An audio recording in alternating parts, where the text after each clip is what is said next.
जब से पीएम मोदी रूस के दौरे पर गए थे तभी से एक खबर सामने आ रही है कि रूस ने भारत को AU-57 स्टेल्थ रूसी लड़ाकू विमान भारत को देने का ऑफर दिया है।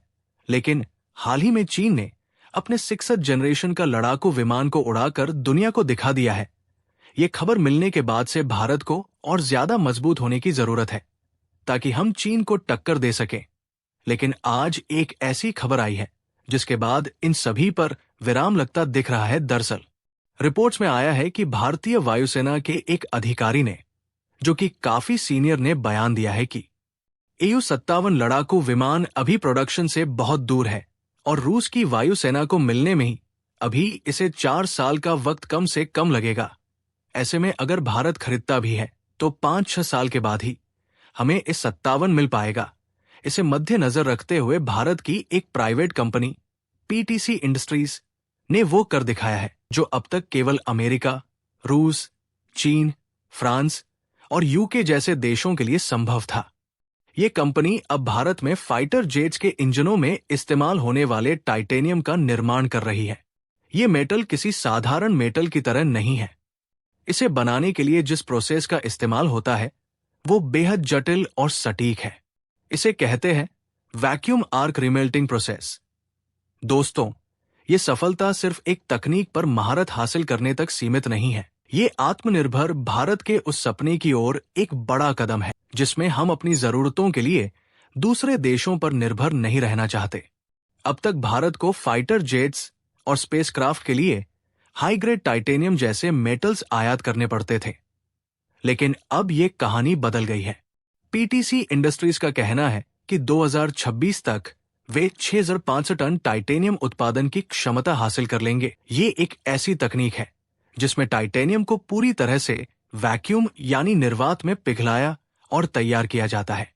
ये इसलिए जरूरी है ताकि मेटल के अंदर एक भी हवा का बुलबुला न रह जाए। अगर मेटल में थोड़ी भी अशुद्धि रह गई तो ये फाइटर जेट के इंजन की ताकत और परफॉर्मेंस को कमजोर कर सकती है।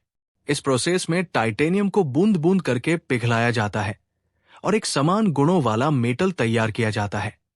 जब भारत इस तकनीक में पूरी तरह से महारत हासिल कर लेगा तो दुनिया के सबसे बड़े टाइटेनियम प्रोड्यूसर्स में भारत का नाम शामिल होगा। अमेरिका, रूस और चीन जैसे देश जो अब तक इस तकनीक के दम पर वैश्विक स्तर पर अपनी ताकत दिखाते थे, उन्हें अब भारत से मुकाबला करना पड़ेगा। ये उपलब्धि भारत को ग्लोबल डिफेंस और एरोस्पेस इंडस्ट्री में नई ऊंचाई तक पहुंचाएगी। भारत में टाइटेनियम उत्पादन का असर सिर्फ रक्षा क्षेत्र तक सीमित नहीं रहेगा। इसका उपयोग स्पेस मिशन, इलेक्ट्रिक व्हीकल्स और मेडिकल इंडस्ट्री में भी होता है। ये तकनीक भारत को न केवल रक्षा में आत्मनिर्भर बनाएगी बल्कि हमारे रक्षा खर्च को भी कम करेगी।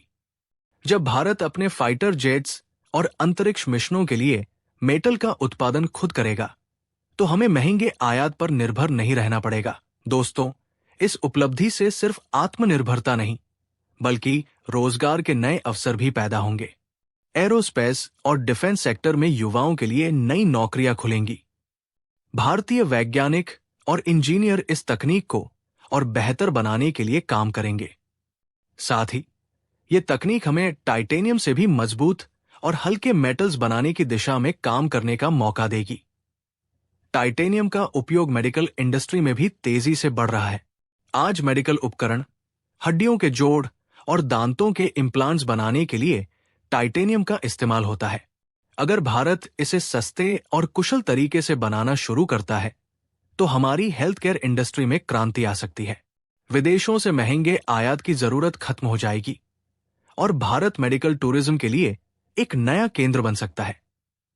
भविष्य में यह संभव है कि भारत पूरी तरह से स्वदेशी फाइटर जेट्स और स्पेसक्राफ्ट तैयार करे।